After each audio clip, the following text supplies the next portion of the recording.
কোরবানির ঈদ উপলক্ষে জামালপুরে থেকে রাজধানীর উদ্দেশ্যে 3টি ক্যাটল স্পেশাল ট্রেন চালু করেছে রেল কর্তৃপক্ষ। দুপুরে ছেড়ে যাবে একটি ট্রেন। এই বিষয়ে আরো জানবো আমার সহকর্মী সাগর ফরাজি আমার সাথে সে ব্যাপারে জানাতে যুক্ত হচ্ছেন। সাগর, কি পরিমাণ গরু নিয়ে ট্রেন চলাচল করবে সে বিষয়ে জানাবেন এবং রেল কর্তৃপক্ষের ব্যবস্থাপনা কেমন দেখছেন আপনি?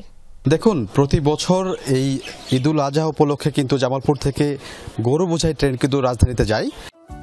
রাঁধুনি রেডিমিক্স মাংসের মশলা, ব্যাস হয়ে যাবে ঝটপট দারুণ রান্না। এবারও তার ব্যতিক্রম হয়নি। আমরা দেখেছি সকাল থেকে রেল স্টেশন, ইসলামপুর রেল স্টেশনে কিন্তু এসে ট্রেন দাঁড়িয়েছে এবং পাশাপাশি যে গরুগুলো যে অপেক্ষমান রয়েছে এই গরুগুলো কিন্তু মূলত আজকে যে বিকাল 3টা 50 মিনিটে যে ট্রেনটি ছেড়ে যাবে সেই ট্রেনটি কিন্তু দিয়ে কিন্তু যাওয়ার জন্য অপেক্ষমান রয়েছে। আরেকটি বিষয় বলে রাখি, রেল কর্তৃপক্ষ আমাকে যে বিষয়টি জানিয়েছেন, এবার 3টি ক্যাটেল স্পেশাল ট্রেন কিন্তু রাজধানীতে যাবে। তার মধ্যে এটি প্রথম, আবার বিকেল 5টায় হচ্ছে একটি যাবে এবং আগামীকাল একটি ট্রেন যাবে। আর এই ট্রেনগুলোতে প্রত্যেকটি ট্রেনে কিন্তু 25টি করে ওয়াগন যুক্ত রয়েছে, অর্থাৎ বগি। সেই এক একটি বগিতে কিন্তু 16টি করে গরু কিন্তু বোঝাই করা যাবে বলে আমাদেরকে জানানো হয়েছে। এই বিষয়ে আমরা কয়েকজন ক্রেতার সাথে অর্থাৎ ব্যাপারী এবং কি খামারিদের সাথে কথা বলেছি।